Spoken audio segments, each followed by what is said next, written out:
तो चलिए आज का किस्सा जिसको हम लोग शुरू करते हैं, इसके अंदर हम लोग कुछ मिक्सअप टाइप के क्वेश्चंस हैं जो बिल्कुल करने वाले हैं। ठीक है, तो आप मेरे साथ जुड़ चुके हो जो कि प्रिपरेशन कर रहे हो किसके लिए, KVS PGT कंप्यूटर साइंस के लिए। ठीक है, तो चलिए फिर स्टार्ट करेंगे। स्टार्ट करने से पहले अगर आप नए हैं इस चैनल के ऊपर तो ज़रूर सब्सक्राइब कर दीजिए, और अगर आपने कर दिया है तो 2-4 और डिवाइस से कर सकते हो। चलिए स्टार्ट करते हैं। ओके, तो CSV फाइल, इसको पूरा जानने के लिए आपको चैनल के अंदर जाकर के विजिट करना पड़ेगा जहाँ पर मैंने इसको पढ़ाया है, तो आपको एक बार इसका बेसिक्स क्लियर करना होगा। अगर आप पढ़ चुके हैं तो फिर ये क्वेश्चन विल बी ईजी, आप समझ में आ जाएगा आपके मतलब। ओके, तो इस क्वेश्चन को बोलते हैं केस स्टडी बेस्ड क्वेश्चन।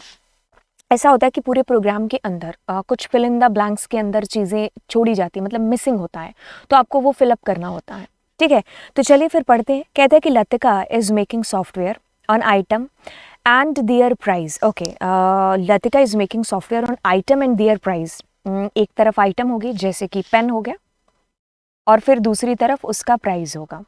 ठीक है, तो ऐसा करके वो एक जो है सॉफ्टवेयर तैयार कर रही है, in which various records are to be stored retrieve in store.csv file. ठीक है, ये फाइल में उसका सारा डेटा जो है स्टोर है जा करके, जिसका नाम है store.csv। It consist some records, price, item और price. She has written the following code in Python. As a programmer you have to help her to successfully execute the program. उससे कुछ चीज़ें छोड़ रखी हैं। अब देखिए, आप CSV फाइल कर रहे हो और CSV मॉड्यूल के अंदर के फंक्शंस का यूज़ होगा, तो हम CSV मॉड्यूल को इंपोर्ट करेंगे और यहाँ पर छोटू ABCD में आएगा CSV। ठीक है, ओके, सो यहाँ पर गलत लिखा हुआ है। ठीक है, हमें CSV देना चाहिए था। ओके, देन हमारे पास में स्टेटमेंट नंबर 2। ओके, तो हम एक फंक्शन बना रहे हैं। आपको पता होगा पाइथन के अंदर कॉलन साइन का यूज़ होता है जब हम कोई भी फंक्शन, कोई भी लूप, इफ़ कंडीशन जिसको हम लोग एंड करते हैं। ठीक है, अब स्टेटमेंट नंबर 3 देखिए, आपने यहाँ पर राइटर का यूज़ किया हुआ है, तो ऑब्वियसली आपकी फाइल किस मोड में ओपन हुई होगी, W मोड के अंदर। लेकिन रुकिए, थोड़ा सा और पढ़िए। आपने फंक्शन को कॉल किया, आप यहाँ आए, दूसरी बार भी आपने फंक्शन को कॉल किया, तो क्या होगा, जब आप दूसरी बार कॉल करोगे तो पुराना डेटा डिलीट नहीं हो जाएगा। तो हमें इसको किस मोड में ओपन करना चाहिए, A मोड में, ताकि पुराने वाला डेटा डिलीट ना हो, क्योंकि आप 2 बार कॉल कर रहे हो ना, तो फिर ये शुगर वाला डेटा डिलीट नहीं हो जाएगा जब राइस वाला आएगा, तो है ना। तो प्रीवियस डेटा भी हमें यहाँ पर चाहिए। ओके, तो इसके अंदर मैंने इसका आंसर क्लिक नहीं किया है, but I am telling you A will be there. Then हमारा ये पूरा ख़त्म हो रहा है, लेकिन मैं आपको ये 5 नंबर भी बता देती हूँ। अब इसके अंदर क्या होगा, ये सारी, हाँ नहीं, 4 नंबर बताना, उसके बाद 5 नंबर। देखिए, अब देखिए क्या चीज़ होगी, सारी की सारी जो आपकी मतलब डेटा था वो सारा का सारा इसमें राइट हो गया। अब चौथी नंबर लाइन में आपको क्या करना है, आपको फाइल को क्लोज करना है। ठीक है, तो आप क्या करोगे, F.close, आपकी फाइल क्लोज हो गई। अब जब आप बाहर आओगे, यानी कि इस फंक्शन की जब बात करेंगे, तो इसमें R मोड में आपकी फाइल ओपन है, तो आप ऑब्वियसली इसमें रीडर फंक्शन का यूज़ कर रहे होंगे। तो अगर मैं ये पूरा आपको फिल करके दूं, तो हम लोग यहाँ पर CSV देंगे स्मॉल के अंदर, और यहाँ पर हम लोग A देंगे क्योंकि हमारा राइट हो रहा है डेटा, और यहाँ पर फाइल को हम लोग क्लोज कर देंगे, और यहाँ पर रीडर नाम के फंक्शन को कॉल करेंगे। ठीक है, जिसको भी हमें रीड करना है।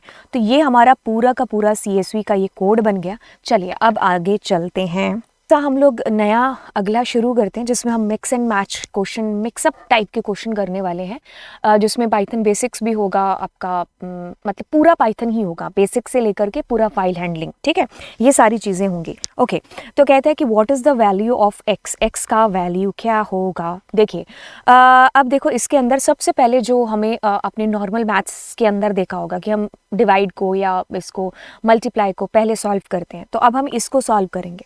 अब बात आती है कि हम 9 को, हाँ भाई हम तो ऐसे ही करेंगे बच्चों वाले तरीके से। ठीक है, तो हमारे पास में 1 और बस ये 4 की बात होनी है। आपको आगे 0.5 लगाने की ज़रूरत नहीं है। वाई, बिकॉज हम लोग इसके अंदर फ्लोर डिवीज़न का यूज़ कर रहे हैं, और इसके अंदर क्या होगा, इंटीजर वाली वैल्यू पर फोकस किया जाता है, मीन्स टू से द इंटीजर पार्ट।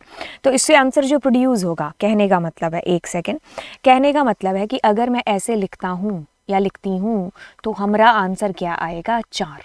ठीक है, तो अगर आप कहोगे कि मैं 4/2 लिखता तो क्या होता, तो फिर वो आगे करता कि हमारे पास में यहाँ पर 0 लग जाती, और ये कुछ ऐसे आता 4.5 करके, ठीक है। तो आई थिंक अभी मैंने ज़रूरत से ज़्यादा ही समझा दिया, है ना।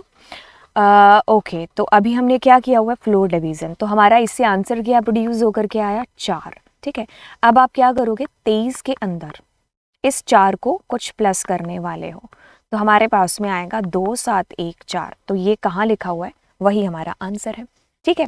ओके, अब कहता है कि which type of error will occur when the following code is executed, ठीक है। तो ऐसा करने से कैसा एरर आएगा, देखिए एक तरफ एक स्ट्रिंग है, एक तरफ एक इंटीजर है। तो देखिए आपको एक चीज़, एक रूल बता दें कि अगर इधर स्ट्रिंग हो, अगर इधर ट्यूपल हो, अगर इधर एक लिस्ट हो, तो यदि आपने प्लस करना है जिसको बोलेंगे कंकैटिनेट, तो सेम ही टाइप इधर होना चाहिए। क्या होना चाहिए, सेम ही टाइप इधर होना चाहिए। और यदि इधर एक स्ट्रिंग हो, इधर एक ट्यूपल हो, इधर एक लिस्ट हो, आप मल्टीप्लाई करना चाहते हैं तो इधर इंटीजर इंटीजर एंड इंटीजर ही होना चाहिए। इसको बोलते हैं रेप्लिकेशन, इसको बोलते हैं कंकैटिनेशन, ठीक है। तो इसमें ये दोनों जुड़ जाएंगे, इतने इसमें उतने गुना बढ़ जाएंगे। तो अभी आपने एक स्ट्रिंग लिया है, एक फ्लोट लिया, एक इंटीजर लिया या कोई भी अदर डेटा टाइप लिया है, तो ये आपको टाइप एरर कर देगा, क्योंकि इसको समझ ही नहीं आएगा कि क्या टाइप जनरेट होगा, क्योंकि एक स्ट्रिंग है, ठीक है, और एक इंटीजर है। तो अब क्या ही, तो इससे क्या कौन सा टाइप जनरेट होगा अगर आप इन दोनों को जोड़ोगे तो, ठीक है। तो कंफ्यूज कर रहे हो यार तुम उसको। Which of the following operator can be used with the string, देखिए स्ट्रिंग के साथ में आप इसका यूज कर सकते हो, आप इनका यूज कर सकते हो, आप डबल इक्वल्स टू का यूज कर सकते हो, आप मल्टीप्लाई का यूज कर सकते हो, प्लस का यूज कर सकते हो, ठीक है। इतने सारे ऑपरेटर तो हो गए, तो हमारे पास में किसका यूज हो सकता है, इसका, ठीक है। तो ये हो सकता है, इनमें से ये कुछ भी स्ट्रिंग के साथ नो ही चलेगा बोले तो। ओके, तो कहता है कि ये जो आपके पास में डिक्लेयर हो रखा है ये क्या है, याद रखिए x इज इक्वल्स टू, ये क्या है, एक ट्यूपल है, ठीक है। अगर मैंने कहा x इज इक्वल्स टू, ये भी क्या है, एक ट्यूपल है, ठीक है। अगर मैंने कहा ये भी क्या है, एक ट्यूपल है, ठीक है। अगर मैंने कहा ये भी एक ट्यूपल है, तो बात सीधी सी कि अगर ये नहीं भी लगे होते ना पैराथिनसिस, तो भी एक ट्यूपल होता। कॉमा से सेपरेट हो रही है सारी की सारी वैल्यूज, तो ये हमारा क्या है, ट्यूपल है। अगर यही को लिस्ट बनाना होता तो हम इनका यूज कर रहे होते, बॉक्सेस का। Plus operator is used for, देखिए प्लस हमारा जब भी यूज होगा तो वो कॉनकैट के लिए यूज होगा, तो कॉनकैटिनेशन इससे ऑपरेशन परफॉर्म होगा। मल्टीप्लाई के लिए रेप्लिकेशन होगा, ठीक है। अब देखिए मैक्सिमम और मिनिमम वैल्यू आपको ढूंढनी है इसके अंदर। अब ये क्वेश्चन शायद हम बहुत बार कर चुके हैं। एक चीज़ बताएं, जब भी रैंडम की बात होगी तो हमेशा इससे जो आंसर आएगा वो फ्लोट में होगा, और इससे जो आंसर हमेशा जनरेट होगा ना वो 0 पॉइंट समथिंग होगा। क्या, 0 पॉइंट समथिंग। अब जब भी आप 0 पॉइंट समथिंग को किसी भी नंबर से मल्टीप्लाई करोगे, जैसे आपने 2 से किया, तो इसका जो आंसर आएगा वो 1 पॉइंट समथिंग आएगा। जैसे कि अगर आप कहोगे कि मैम मैं इसको मल्टीप्लाई करता हूँ 5 से, तो आपका 4 पॉइंट समथिंग आंसर आएगा। इसको कभी भी ऊपर नहीं जाएगा इससे। तो जब आप उसको एक इंटीजर में कन्वर्ट करोगे तो वो 4 नहीं हो जाएगा। तो अगर हम इसकी बात करते हैं, जैसे अगर इसको पूरे को रब करते हैं पहले, अगर इसकी बात करते हैं तो देखिए इससे पहले क्या जनरेट होकर के आएगा, इससे 1 पॉइंट समथिंग आएगा ज़्यादा से ज़्यादा, ठीक है। आपको ऐसे बैठना नहीं है क्योंकि रैंडम से तो पता नहीं क्या क्या नंबर जनरेट होंगे, ठीक है। तो हमें लमसम पता चल गया कि 1 पॉइंट समथिंग होने वाला है, ठीक है। अब देखिए 1 पॉइंट समथिंग जब होने वाला है और आप उसको 9 के साथ में जोड़ रहे हो, तो आपके पास में क्या आएगा, 10 पॉइंट समथिंग के अराउंड आंसर आएगा। किसके अकॉर्डिंग, 10 पॉइंट समथिंग के अकॉर्डिंग, 10 पॉइंट समथिंग के अकॉर्डिंग, है ना। तो जब आप उसको जो है इंटीजर में कन्वर्ट करोगे तो आपके पास में 10 है ना, राइट। तो कहने का मतलब है मैंने ये मतलब जो है कह लो कि एक हद वैल्यू ली है कि 10 पॉइंट समथिंग आ सकता है, उससे नीचे तो हो ही सकता है ना।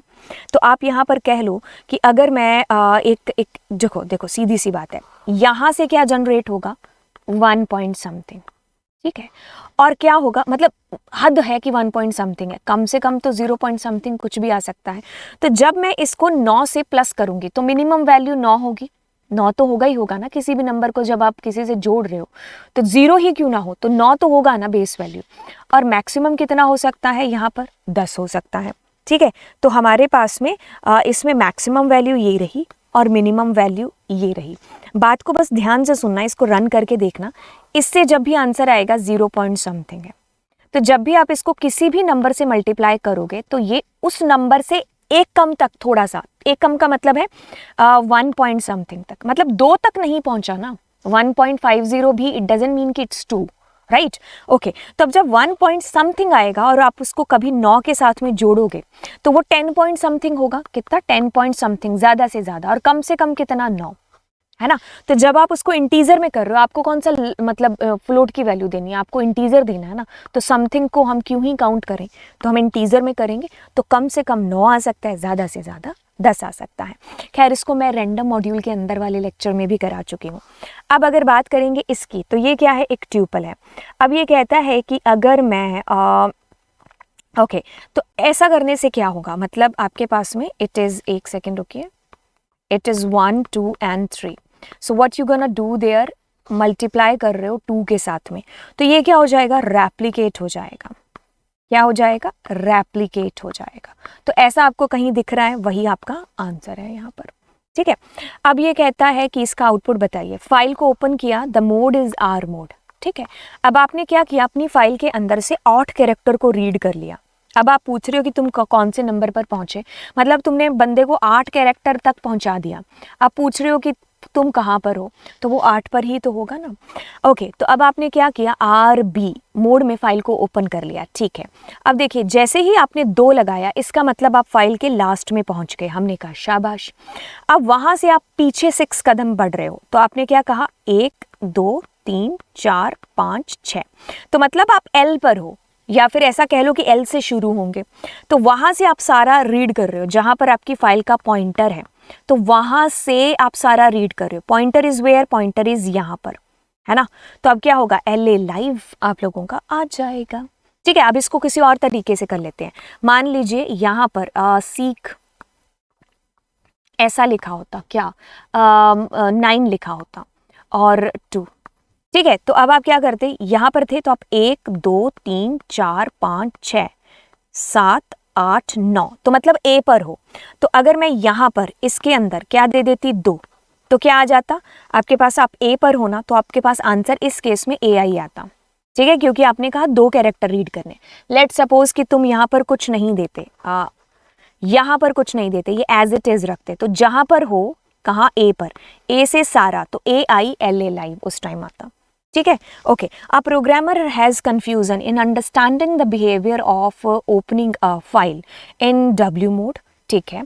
क्लियर हिज और her confusion by suggesting the correct option among the given below, ठीक है। W बोर्ड के बारे में उसको जो है दिक्कत है। देखिए, W बोर्ड में आपको काफ़ी बार बता चुकी हूँ। W बोर्ड का मतलब है कि आपकी फाइल अगर एग्जिस्ट नहीं करती है तो ये नई फाइल क्रिएट करेगा, अगर एग्जिस्ट करती है तो उसके पुराने डेटा को ओवरराइट कर देगा। एंड इसमें जो फाइल पॉइंटर है वो ऑफकोर्स बिगनिंग में चला जाएगा, बिकॉज सारा डेटा डिलीट हो जाएगा। Opening fails if the file already, नहीं, ऐसा नहीं है। आपको क्या बताना है इसमें से, येस बताना है कि नो बताना है। Programmer has confusion understanding the behaviour of opening file, his confusion correct, okay. तो ये गलत है। कहता है कि opening fails if the file does not exist, नहीं, ऊपर क्या लिखा था, ओपनिंग फेल्स, अगर नहीं, ये दोनों ही बातें गलत है। Opening will be succeeded if the file exist and data keep intact, नहीं। Opening will be succeeded if the file exist, replace, बिल्कुल, वो पुराने डेटा को रिप्लेस कर देगा नए वाले डेटा के साथ में, ठीक है। अब हम इसको देखने वाले हैं। ये हमारी कल वाली कक्षा में भी सवाल था, जो हमारी कल क्लास हुई है उसके अंदर, तो आप लोगों का रिवीजन हो जाएगा इसके अंदर। Master Aditya is a class 12th student like you, of course हम क्लास 12th को पढ़ाने वाले, तो हमारी तरह नहीं, 12th वालों की तरह, है ना। He is practising text file programming. He has a text file जिसका नेम है name.txt. He wants to display all the names contained in the file, text file. He has written one of the following code and succeeded in getting the output, ठीक है। तो आपको बताना है कि अच्छा, जो भी उसने ऊपर कहानी लिखी है ना कि उसने name.txt फाइल से एक फाइल से डेटा को एक्सेस किया है, तो बेसिकली कौन सा कोड विल बी ओके वाला कोड। तो कल वाला मुझे आउटपुट याद है, बट आप अगर कल वाली क्लास नहीं देखी होगी तो मैं आपको समझा देती हूँ। देखो, इसमें दिक्कत क्या हो रही है, यहाँ पर इंडेंटेशन दिक्कत है, ठीक है, तो इसको यहाँ आना चाहिए था। अब इसमें दिक्कत क्या है, ये डबल कोट्स है, इसमें दिक्कत क्या आ रही है, indentation problem. This is perfectly perfect, ठीक है, तो ये हमारा आउटपुट होने वाला है। अब हम आगे चलते हैं, मेरे ख्याल से आगे ये सारे क्वेश्चंस वही हैं जो हमने कल वाली क्लास के अंदर किए थे। या दीज आर हाँ, यहाँ से हम नए क्वेश्चंस की तरफ मूव कर रहे हैं। तो कहता है कि miss Sejal is working on the sports.dat file but she is confused about how to complete the code to read the data from the binary file. Okay, तो देखिए आपको सेजल की हेल्प है जो करनी है। देखिए क्या चीज़ है, यहाँ पर इंपोर्ट करेंगे एंड इंपोर्ट किसको करेंगे, क्योंकि तो हमारी कौन सी फाइल है, बाइनरी फाइल है, तो पिकल को इंपोर्ट कर लेते हैं, ठीक है, राइट। इसमें से देखो इंपोर्ट पिकल कहाँ है। बाय द वे हम नेक्स्ट ऑप्शन की तरफ चलते हैं। अब आपको क्या करना है, डेटा को रीड करना है, तो हमें फाइल को ओपन करना है। तो हम क्या करेंगे, हमारी फाइल ओपन करने के लिए तो हम कहेंगे ओपन हो जा और sport.dat। अब इसमें सिंगल कोट्स को हम इमेजिन करेंगे अच्छे से, देन हम RB मोड करेंगे, ठीक है, क्योंकि हमें डेटा को क्या करना है, जस्ट रीड करना है, ठीक है। देन हमें क्या करना पड़ेगा, रीड के लिए लोड कराना पड़ेगा, क्योंकि डेटा यहाँ दे रखा है। तो हम क्या करेंगे, पिकल डॉट लोड, और क्या करेंगे, F1 को लोड कर लेंगे, ठीक है। तो बस हमारा हो गया। अब हम इसमें ढूंढते जाएंगे, ठीक है। तो एक सेकेंड रुकना। तो हम इंपोर्ट किया पिकल को, अभी हमने क्या किया, RB मोड में फाइल को ओपन किया था, है ना, ठीक है, because that's the binary file, ठीक है, ओके। देन हम लोगों ने क्या किया था, लोड किया था। Always remember dump function use होगा पिकलिंग के लिए, यानी कि जब डेटा को राइट करना होगा, और इसके अंदर दो पैरामीटर आते हैं, पहला क्या, दूसरा किस में। यहाँ फाइल पॉइंटर आएगा यहाँ पर, और यहाँ पर पाइथन का सीक्वेंस कोई भी, ठीक है। तो हम लोड करा रहे होंगे, एंड लोड क्या करा रहे होंगे, F1। Don't give their answer ये वाला F, ठीक है, तो हर फाइल के पॉइंटर का नाम F नहीं होता है। Okay, so what is the description with RB। RB का मतलब है एक तो रीड करना और दूसरा राइट करना, और B का मतलब बाइनरी फाइल, ठीक है, right, R read and right, ठीक है। Okay, which of the following file mode will not delete the existing data. तो A के अंदर आपका ऑलरेडी एग्जिस्टिंग डेटा है जो डिलीट नहीं होगा, बट बाइनरी फाइल लिखा है तो आप A B करिएगा, ठीक है। अगर टेक्स्ट फाइल लिखा होता तो हम ये करते, बाइनरी लिखा है तो A B करेंगे। कहता है कि identify the suitable code for the blank space line number 1। Okay, तो देखिए इसको पढ़ लेते हैं। student.dat फाइल है, ये सारा डेटा उसमें दे रखा है, ठीक है। अब आपको क्या करना है कि राइट अ फंक्शन जिसका नाम है काउंट रैक फंक्शन बनाना है, ठीक है। अब उस फंक्शन के अंदर क्या करना है, display the details of those whose percentage is above 75, ठीक है। सबसे पहले इंपोर्ट कर लेते हैं पिकल को, तो इंपोर्ट लिखा होगा जहाँ पर भी, that will be the answer. So what is the name of file, that is student, तो ये एज इट इज उतार के लिख देंगे। अब हम क्या करेंगे, इसको ट्रू करेंगे, वाई ट्रू, क्योंकि वाई ट्रू का मतलब है क्योंकि हम फाइल के अंदर से डेटा को बार बार फैच करा रहे हैं, और हमारे पास में इन्फिनिटी लूप का रीज़न सुनिए, क्योंकि बाइनरी फाइल के अंदर हमारे पास कोई एंड ऑफ लाइन कैरेक्टर नहीं होता है, और दूसरी चीज़ ये भी कि हमें पता ही नहीं फाइल के अंदर कितना डेटा है, तो हम इन्फिनिटी चलाएंगे। अब आप कहोगे कि जब फाइल का सारा डेटा ख़त्म हो जाएगा तब इसमें रन टाइम एरर आएगी, तभी तो हमने ट्राई और एक्सेप्ट लगा रखा है। ये वैसे मैंने आपको बाइनरी फाइल के लेक्चर्स में समझा दिया है कि why we are using try and except, ठीक है, तो प्लीज़ वहाँ से उसको वॉच करना मत भूलिएगा। ओके, तो फिर बस ये मैंने आपको जो है फिल इन द ब्लैंक्स हमने कर ही लिया, ठीक है। अब देखिए यहाँ पर ये हम किस्सा अगली क्लास से बिल्कुल शुरू करते हैं, ठीक है। तो आज की क्लास के लिए इतना ही, और चैनल को ज़रूर सब्सक्राइब कर दीजिएगा, और दोस्तों के साथ में जो बिल्कुल चैनल को शेयर भी करिएगा, ठीक है। तो चलिए फिर मिलते हैं नेक्स्ट क्लास के अंदर। लगभग आप लोगों का KVS का जो सिलेबस का एक्सप्लेनेशन है, कि आप कह रहे हो कि मैम टॉपिक को पढ़ाओ, जी हाँ बिल्कुल वो पढ़ा रही हैं आप, जो है इसकी प्लेलिस्ट है जिसको आप चेक करिए, राइट। एंड जब भी आप किसी भी लेक्चर को देखेंगे और जब आप क्वेश्चंस को भी देखेंगे, स्लाइड्स को भी देखेंगे, तो आपको ऐसा लगेगा कि यस यार, इस कुछ कहीं से तो मतलब ये जो है, मतलब कितना टाइम है जो स्पेंड किया, आपको वो चीज़ें अंदर से भी फील हैं जो होंगी, ठीक है। कुछ भी क्वेश्चन 2-2 लाइन या 4-4 लाइन के नहीं लेके आए हैं, बिल्कुल क्वेश्चंस अगर आप देखोगे, अगर आप प्रोग्रामिंग के अंदर लंबे टाइम से हो तो आपको ये चीज़ पता चलेगी कि यस इतनी आसानी से क्वेश्चन नहीं बने हैं, है ना। तो फिर चलिए एंड मिलते हैं आपसे अगली क्लास में। Thank you so much.